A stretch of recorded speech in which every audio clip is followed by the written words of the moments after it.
사도행전 2장 후반부를 같이 나누도록 하겠습니다. 지난 시간에는 오순절에 이제 예수님 약속대로 성령이 내려오셨죠. 그리고 이제 베드로가 수많은 사람들 앞에서 이제 하나님의 말씀을 전하기 시작했어요. 그래서 그 설교라고 하나요? 그것이 이제 있었고, 그래서 요엘서를 인용해서 지금 성령이 온 이것이 술 취해서 그 사람들이 헛소리하는 것이 아니라 하나님께서 요엘서에서 미리 말씀하신 그것이 부분적으로 이루어지고 있다라고 하는 것을 말씀해 주셨죠. 그리고 오늘은 이제 그 말씀이 이어지는 거예요. 22절 보시면은요, 이스라엘 사람들아, 베드로가 지금 많은 사람들 앞에서 하나님 말씀을 이제 하는 거죠. 이스라엘 사람들아, 이 말을 들으라. 너희도 아는 바와 같이 하나님께서 나사렛 예수로 큰 권능과 기사와 표적을 너희 가운데서 베푸사 너희에게 그를 증언하셨느니라.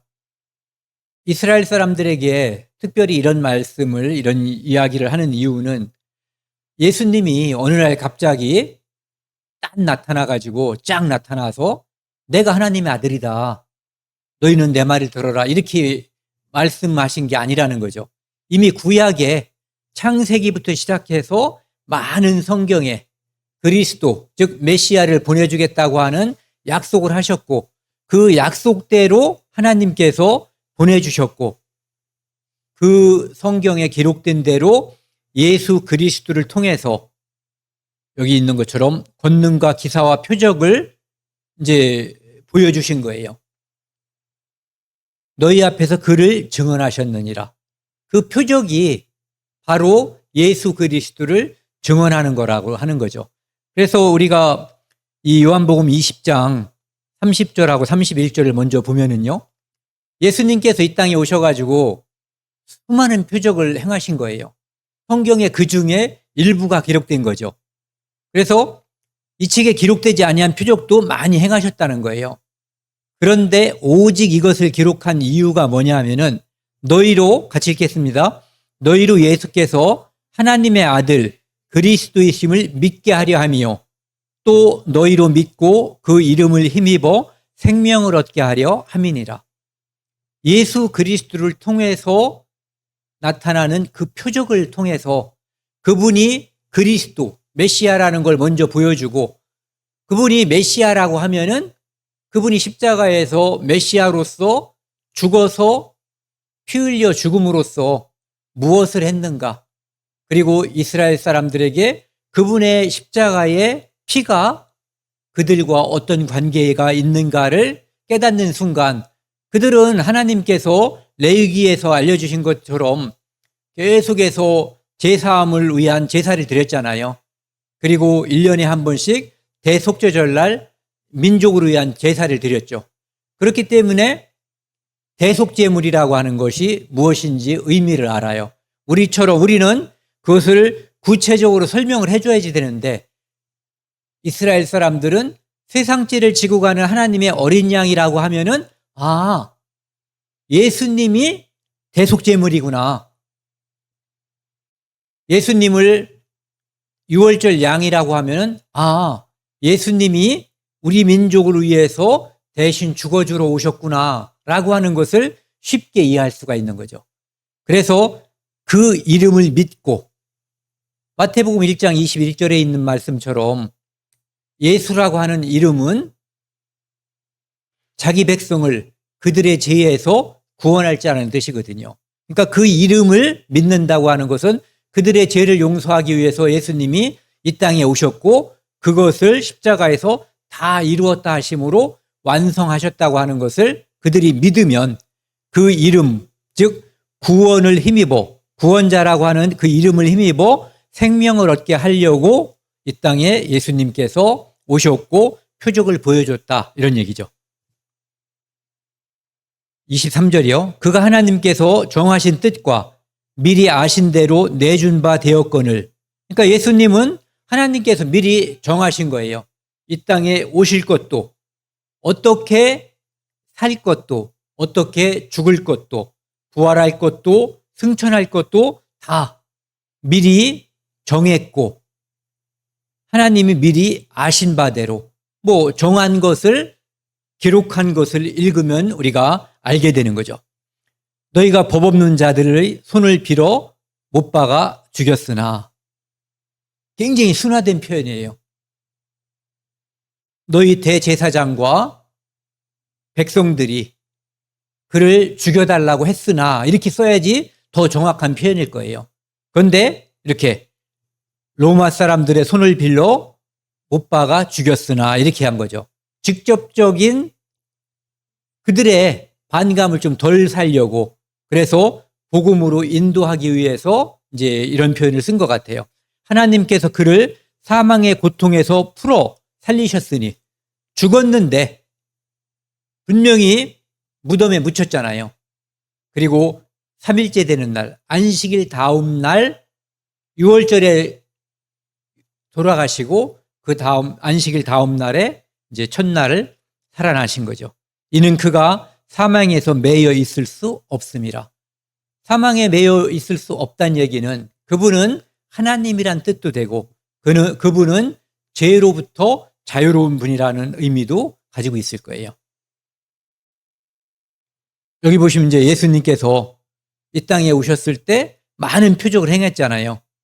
어떤 사람은 이렇게 보이지 않는데, 심지어는 어떤 분들은 선천적으로 안구 자체가 없는 그런 경우에도 예수님께서 안수하고 이제 보이게, 또 물로 포도주를, 죽은 나사로가 이미 썩어서 냄새까지 나는 상황에서 이제 살리신 것.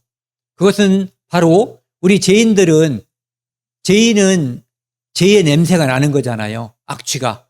그런데 우리를 살리실 것을 나사로를 통해서 미리 보여주신 거죠.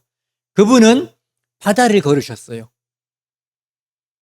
중력의 법칙에 의해서 물이 있지만 그 물보다 밀도가 큰 예수님이 그 위에 있으면 가라앉는 게 정상이잖아요.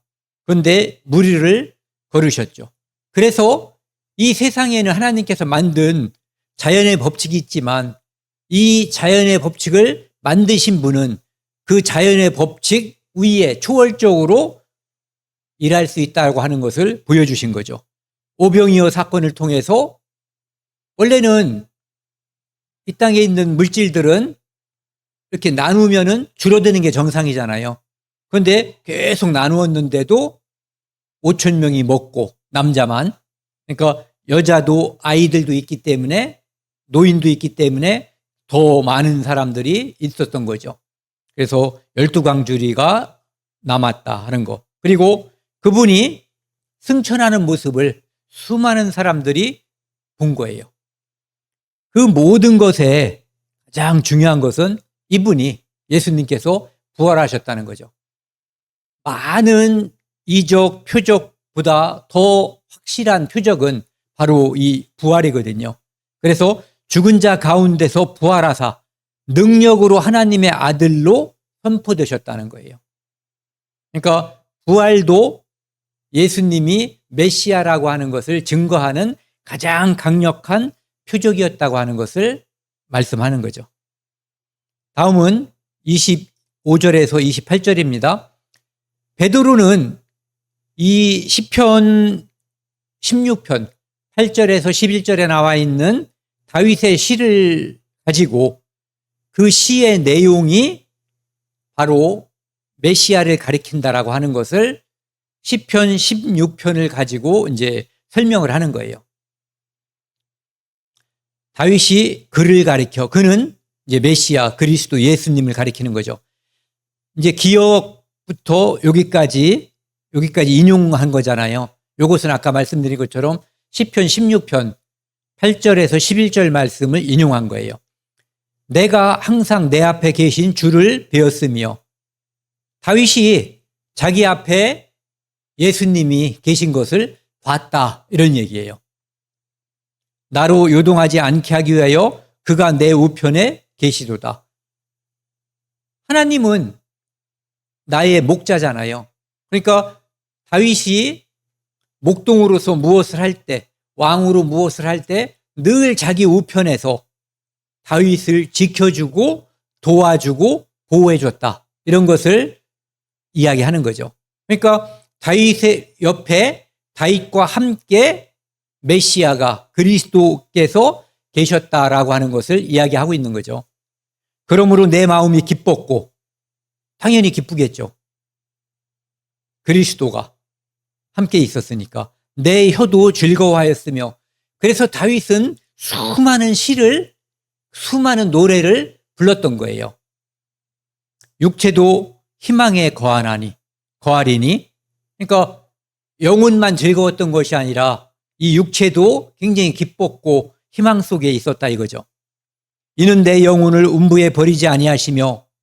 근데 이제 여기서부터가 이제 의문의 구절인 거죠. 내 영혼을 음부에 버리지 아니하시며.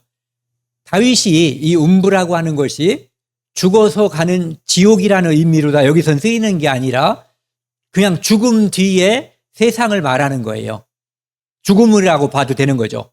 그래서 죽어 없어지게 두지 않는다는 얘기예요. 주의 거룩한 자로 썩음을 당하지 않게 하실 것이미로다. 여기 보면은 주께서 다윗을 죽게 내버려 두지도 않고 죽는다고 해도 거기에 썩게 두지 않는다 이런 얘기거든요. 그런데 이스라엘 사람들이 다 아는 것처럼 지금은 다윗의 묘가 어디 있는지 정확히 알 수는 없대요. 그런데 베드로가 이 설교를 할 당시에는 다윗의 무덤이 어디 있다라고 하는 것은 이스라엘 사람들에게 상식과 같은 거였던 거예요. 어디 있다는 거. 그래서 주께서 생명의 길로 내게 보이셨으니 주 앞에서 내게 기쁨이 충만하게 하시리로다. 그래서 27절, 28절에 있는 이 말씀은 다윗은 이미 죽어서 썩었는데 여기 나와 있는 이 구절은 메시아가 이 땅에서 죽음을 당하지만 그는 죽음을 이기고 부활하고 그것으로 말미암아 주 앞에서 다윗이 기뻐하는 그 일이 벌어질 것을 이미 다윗을 통해서 예수님이 오기 1000년 전쯤에 하나님께서 시편에 기록해 놨다라고 하는 것을 이야기해 주는 거예요. 그러니까 베드로가 지금 이야기하는 것은 예수님은 시편에 있는 것처럼 다윗의 시를 통해서 하나님께서 미리 기록하셨고 그분은 죽을 수 없고 죽었지만 부활해서 이미 살아나신 분이다라고 하는 것을 증거하는 설교를 지금 하고 있는 중이에요. 그래서 다음 구절을 보면은요, 형제들아, 이스라엘 사람들아, 이 사람들은 위로 다 쭉 올라가면 다 형제잖아요. 네. 이 사람들은 단일 민족이에요. 형제들아, 내가 조상 다윗에 대하여 담대히 말할 수 있노니 다윗이 죽어 장사되어 그 묘가 오늘까지 우리 중에 있도다. 좀 전에 말씀드린 것처럼. 그런데 그렇다면 좀 전에 다윗의 시에서 말한 그것은 다윗, 자기 자신을 말하는 것이 아니라고 하는 것. 그렇다면 누구를 말하는 것이냐? 바로 로마 사람들을 손을 빌어서 죽였고 부활하신 예수님을, 즉 메시아를, 그리스도를 가리켜서 말하는 것이라고 하는 것을 지금 어떻게 보면 논증하는 거예요. 논증. 그는 선지자라. 다윗이 선지자라는 거예요. 왜냐하면 성령의 감동을 입어서 사람들에게 그 당시에 아직 메시아가 태어나기 1000년 전에 메시아에 대해서 예언한 거예요. 선지자라. 하나님이 이미 맹세하사 그 자손 중에서 한 사람을 그 위에 앉게 하리라 하심을 알고 이 말씀은 바로 이 말씀을 이야기하는 걸 거예요. 사무엘 하에 7장에 보면은 이 말씀은 다윗에게 네 아들 솔로몬을 통해서 너의 왕권이 계속 이어질 것이다라고 하는 것을 이야기하는 거죠. 그런데 1차적으로는 여기서 약속하는 그 아들이라고 하는 것이 1차적으로는 솔로몬을 가리켜요. 그런데 2차적으로는 그리스도를 가리키는 거예요. 그래서 여기 보면은 내 수완이 차서 다윗 내가 죽어서 내 조상들과 함께 누울 때에 내가 내 몸에서 날 내 씨를 내 뒤에 세워 그의 나라를 견고하게 하리라. 여기서 말하는 내 씨가 첫 번째는 솔로몬, 두 번째로는 그리스도를 가리키는 거예요. 그는 내 이름을 위하여 집을 건축할 것이요. 솔로몬은 성전을 졌죠. 예수님은 내 이 성전을 헐라. 그러면 내가 3일 만에 성전을 세우리라. 바로 예수님은 자기 몸된 성전, 그리고 성령이 옴으로써 그 성전에 붙어 있는 수많은 성도들을 통한 성전을 세울 것을 여기서 다시 이야기하는 거예요. 나는 그의 나라 왕위를 영원히 견고케 하리라. 즉 솔로몬의 왕위와 솔로몬의 후손들의 왕위는 영원하지 않았죠. 하지만 그리스도 예수를 통한 왕위는 이 땅에 계속 이어지는 거예요. 왜? 그분의 왕권이 지금도 하늘나라에 있고 하나님 우편에, 그리고 우리는 누구예요? 왕 같은 제사장. 예. 왕이요 제사장이란 말이에요. 우리를 통해서 이 땅에 왕권이 계속 이어져 가는 거예요. 그래서 16절에 보면 같이 읽겠습니다. 내 집과 내 나라가 내 앞에서 영원히 보존되고 네 왕위가 영원히 견고하리라 하셨다 하라. 바로 그리스도를 통한 영원한 왕권이 이어질 것을 이야기한 거예요. 그래서 여기 보시면은 31절에요. 미리 본고로, 뭘 미리 봤냐면은 다윗은 지금부터 3000년 전에, 예수님이 태어나기 전에 1000년 전에 이미 죽었지만 다윗이 살아있을 때 선지자로서 메시아를 미리 본 거예요. 그리스도의 부활을 말하되 그가 음부에 버림이 되지 않고 그의 육신이 썩음을 당하지 아니하리라 하더니, 아까 그 말씀이 다윗을 가리킨 것이 아니라 메시아 그리스도를 가리킨 것을 말하고 있는 거죠. 이 예수를 하나님이 살리신지라. 이제 결정적으로 이야기하는 거죠. 그 지금까지는 메시아라고 얘기했는데 다윗의 말이, 그런데 그 메시아가 바로 예수님이다라고 어떻게 보면 삼담론법처럼 이야기하고 있는 거예요. 예수를 하나님이 살리신지라. 우리가 다 이 일의 증인이로다. 수많은 증인이 있잖아요. 120명, 500명이 부활했을 때 함께 있었단 말이에요.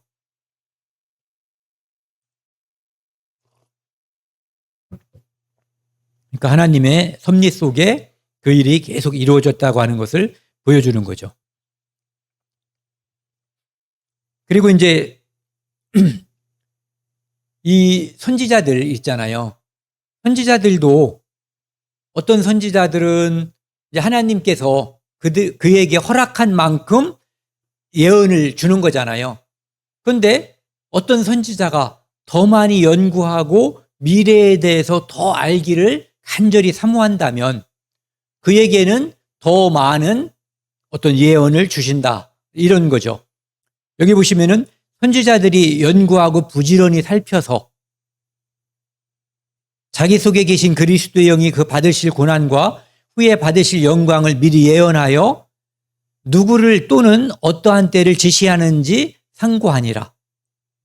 미리 이분이 예수님이고 언제 어떤 때에 예수님이 이 땅에 오실 건가를 어떤 선지자를 통해서 이렇게 좀 더 자세히 보여주는데, 그 말씀에 따라서 예수님이 이 땅에 오셔서 그 삶과 죽음을 통해서 메시아임을 보여준다는 거죠.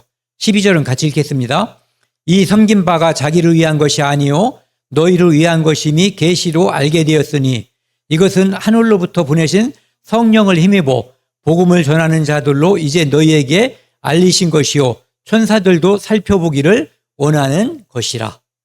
그래서 더 많이 알기를 원하고 더 간절히 원하면 하나님께서 더 큰 은혜로서 알려주신다. 이런 것을 우리가 생각해 볼 수 있어요. 다윗이 이제 그런 사람이었다고 하는 거죠. 33절입니다. 하나님이 오른손으로 예수를 높이심에 그가 약속하신 성령을 아버지께 받아서 너희가 보고 듣는 것을 부어주셨느니라. 이제 지금 온 성령 있잖아요. 오순절날. 그 성령에 대해서 설명하는 거예요. 하나님이 예수를 높이셨다는 거예요. 죽음 가운데 부활하게 했고 이제 승천하고 모든 권능을 가진 하나님의 우편에 앉게 해주셨어요. 그리고 미리 약속하신 대로 예수님이 이 땅에서 약속해 주셨잖아요. 무엇을?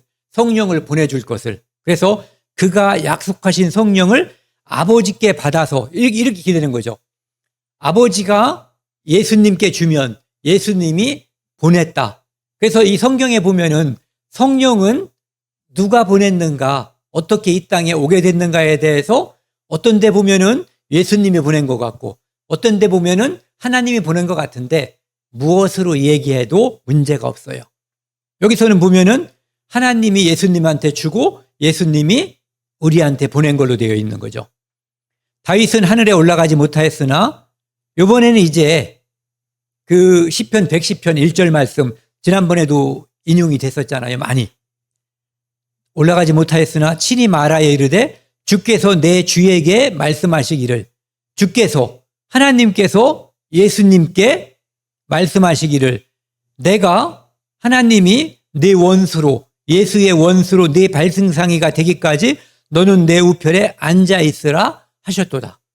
그래서 하나님은 아버지로서 예수님은 아들로서 지금 하나님의 우편에 권능의 보좌에 앉아 계시고 하나님이 이 땅에 하나님을 끝까지 믿지 않고 예수 그리스도의 은혜를 끝까지 거절하는 자들을 싹 쓸어버릴 때까지 내 우편에 앉아 있으라는 거죠. 하였으니 그런즉 이스라엘 온 집은 확실히 알지니 너희가 십자가에 못 박은 예수를 하나님이 도와 주와 그리스도가 되게 하셨느니라. 이 땅에 초림했을 때는 뭐였어요? 처참하게 대속제물로 오신 거예요. 그런데 재림할 때는 신분이 아니에요. 그분은 주고 그리스도예요. 처음에 왔을 때 그리스도지만 그때는 주가 아닌 것처럼 사람의 눈에는 그렇게 보이는 그런 모습이었거든요. 형체도 초라했고 능력이 대단했지만 그 능력을 자기 자신의 생명을 구원하거나 보호하는 데는 사용하지 않았어요. 그런데 나중에 그분이 오실 때는 만왕의 왕으로 하나님께서 주시는 그 만왕의 왕의 홀을 가지고 이 땅에 오실 거예요. 그래서 그 상징적으로 100마리를 타고 오신다고 되어 있는 거죠. 여기 사도행전하고 요한복음에 보면은 아까 말씀드린 거요.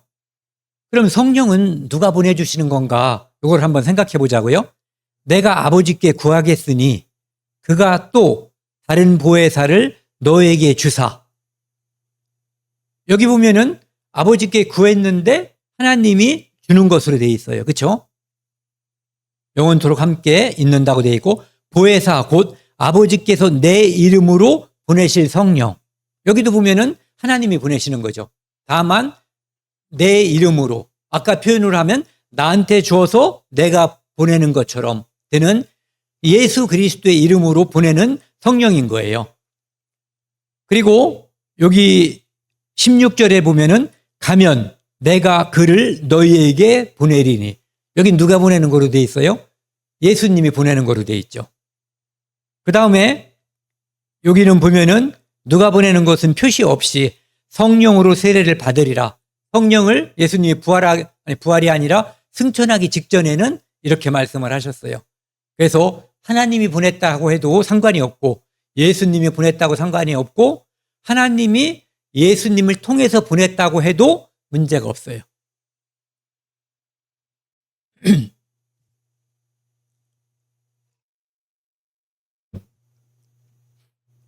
37절입니다. 그들이 이제 베드로가 너희가 죽인 예수가 그리스도라고 하는 것을 이야기한 거예요. 그러니까 이 말을 듣고 마음에 찔려 베드로와 다른 사도들에게 물어 이르되 형제들아 우리가 어찌할꼬. 이것은 참 우리 부모님들도 그렇고 구원을 받지 못하는 분들에게 참 중요한 것 같아요. 이 부분이. 마음에 찔림이 있어야 되거든요. 여기 두 군데를 찾았는데요. 시편 34편 18절에는 보면은 여호와는 마음이 상한 자를 가까이 하시고 충심으로 통회하는 자를 구원하시는도다. 이래야지 되는 거예요. 마음에 찔렸다는 게 바로 이 상태가 됐다는 얘기를 하는 거예요. 그리고 51편에 보면은 17절에요. 하나님께서 구하시는 제사는 하나님은 이런 자들에게 제사함을 해준다 이거예요. 상한 심령이라. 이 상태 시편 34편 18절에 있는 상태가 상한 심령인 상태죠. 그래서 하나님이여 상하고 통회하는 마음을 주께서 멸시하지 아니하시리이다. 아무리 얘기해도 호박의 침주기처럼 죄를 지적해도 죄인인 걸 모르고 지옥 간다고 해도 그 불의 뜨거움과 무서움이 느껴지지 않는 거예요. 예. 베드로가 이제 그 이스라엘 사람들은 지금 통회하는 거예요. 무슨 방법이 없을까? 이르되 너희가 회개하여 각각 예수 그리스도의 이름으로 세례를 받고 제사함을 받으라. 그리하면 성령의 선물을 받으리니. 어떤 곳에는 보면은 성령을 선물로 받으리니. 뭐 내용상으로 문제가 없어요. 이 약속은 너희와 너희 자녀와 일단 첫 번째는 너희와 너희 자녀 이스라엘 유대인에게 먼저 하나님의 은혜가 임한다는 의미고요. 그리고 모든 먼데 있는 먼데 사람 곧 주 우리 하나님이 얼마든지 부르신 자들에게 하신 것이라 하고 두 번째는 멀리 있는 곳 이방인 예루살렘에서 유다 지방에서 좀 더 떨어진 곳 복음이 점점 멀리 동심원은 아닐지라도 지금은 이제 전 세계에 다 퍼졌잖아요. 그렇게 된다는 것을 이야기하고 있는 거죠. 또 여러 말로 확증하며 권하여 이르되 너희가 이 패역한 세대에서 구원을 받으라. 제 사함을 받으라 이런 거죠. 그 말을 받은 사람들은 세례를 받음에 그날의 신도의 수가 3,000이나 더하더라. 이때 이 사람들은 정말로 통회한 거예요. 통회하고 성령이 그들 마음속에 제사함을 믿게 해주신 거죠. 그것으로 인해서 세례를 받고 그때 신도 구원받은 사람이 한 번에 3,000명이 폭발적으로 성령의 역사가 예루살렘에서 이루어진 거예요. 여기 보시면은요. 이사야 59장에 이미 구약에도 유대인뿐만 아니라 많은 사람들, 즉 먼데 있는 사람들에게까지 예수 그리스도의 복음, 하나님의 말씀이 퍼질 것을 이미 예언하고 있죠. 여기 보시면은 이사야 57장 19절에요. 먼데 있는 자에게든지 가까운 데 있는 자에게든지 평강이 있을지이다. 그리고 요엘서 2장 28절에도 보면은요. 내가 내 영을 유대인뿐만 아니라 만민에게 부어준다라고 되어 있어요. 그 다음에 에베소서 2장 12절 13절에 보면은요. 이거 같이 읽겠습니다. 그때 너희는 그리스도 밖에 있었고 이스라엘 나라 밖의 사람이라 약속의 언약들에 대하여는 애인이요 세상에서 소망이 없고 하나님도 없는 자이더니 이제는 전에 멀리 있던 너희가 그리스도 예수 안에서 그리스도의 피로 가까워졌느니라. 에베소를 한번 떠올려 보자고요. 예루살렘에서 이렇게 위로 쭉 올라가서 오늘날 터키 서해안 쪽으로 가면은 이제 거기에 에베소가 있잖아요. 그러니까 거기는 이방인이었는데 이 에베소서를 써서 보낼 때는 거기에 성도들이 존재하는 거예요. 그러니까 멀리 있는 자들, 그리스도 밖에 있던 자들, 애인인 자들에게도 복음이 전해질 것이 이미 약속이 돼 있었던 거죠. 예언이.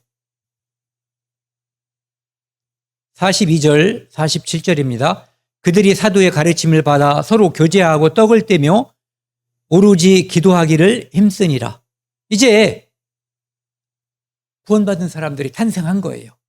그래서 그들이 사도의 가르침을 받아 교제하고 떡을 떼며 식사도 같이 하고, 여기서 이제 떡을 뗐다는 것은 어쩌면 성찬식을 했다는 의미인지도 모르겠어요. 그리고 기도를 힘쓰니라. 사람마다 두려워하는데, 왜 두려워하냐 하면은 엄청난 역사, 사도를 통해서 두려워할 수 있는 역사들이 막 나타나는 거예요. 그러니까 그 사람들이 두려워하죠. 이 하나님의 역사가 우리 시대에는 주로 말씀을 통해서 우리 안에 이루어지잖아요. 그런데 그 당시에는 사도들을 통해서 표적의 역사들이, 기적의 역사들이 많이 이루어졌단 말이에요. 그러니까 그걸 보고 두려워하는 사람들이 있었다는 거죠. 여기 먼저 예전에 신명기하고 여호수아를 보면은요, 신명기 11장에 너희 하나님 여호와께서 너희에게 말씀하신 대로 너희가 밟는 모든 땅 사람들에게 너희를 두려워하고 무서워하게 하리니 너희를 능히 당할 사람이 없으리라. 하나님께서 적들을 이스라엘 사람들의 수효나 능력에 의해서가 아니라 보이지 않는 하나님의 파워, 힘에 의해서 무찔러 주시는 거예요. 초자연적으로. 그러니까 그것을 맞닥뜨리는 또는 다른 곳에서 듣는 사람들이 두려워하는 거죠. 두려움의 대상이 하나님과 하나님의 백성들인 거예요. 그리고 여호수아 2장에도 보면은 라합이 이렇게 이스라엘 정탐꾼들에게 이렇게 얘기하는 거예요. 우리가 듣자. 소문을 들은 거예요. 애굽에서 나온 유대 사람들이, 아니 이스라엘 민족이 어떠한 기가 막힌 일들을 하면서 지금 이곳으로 여리고를 향해서 오고 있는가를 들은 거죠. 우리가 듣자 곧 마음이 녹았고 철렁했다는 거예요. 너희로 말미암아 사람이 정신을 잃었나니 혼비백산했다는 거죠. 이때 쓰는 말이 아까 우리가 어찌할꼬. 그래서 라합은 항복을 했고 다른 사람들은 대항을 했죠. 성문을 닫고. 너희의 하나님 여호와는 위로는 하늘에서도 아래로는 땅에서도 하나님이시니라. 이것을 이방 여자도 느낄 수 있게끔 하나님이 이스라엘 민족을 통해서 너희를 두려워하고 무서워하게끔 역사해 주신 거예요. 마음이 높고 정신을 잃을 만큼 무섭게 해 주신 거죠. 사람마다 두려워하는데 사도들로 말미암아 기사와 표적이 많이 나타나니 믿는 사람이 다 함께 있어 모든 물건을 서로 통용하고, 이 뒤에 보면은 4장에도 그 물건을 통용하고 5장에는 통용과 관련해서 아나니아와 삽비라가 죽는 사건이 나타나죠. 나중에 또 한번 살펴보자고요. 또 재산과 소유를 팔아 각 사람의 수유를 따라 나눠주며 날마다 마음을 같이하여 성전에 모이기를 힘쓰고 집에서 떡을 떼며 기쁨과 순전한 마음으로 음식을 먹고, 그 당시에는 그리스도인들이 사랑으로 물건을 통용한 거예요. 자기 재산을 자기 재산이라고 우기지 않았던 거예요. 함께 썼던 거죠. 그리고 거기에는 한 가지 이유가 있었어요. 첫 번째는 사랑이에요. 그런데 두 번째는 임박한 환란이라고 하는 것.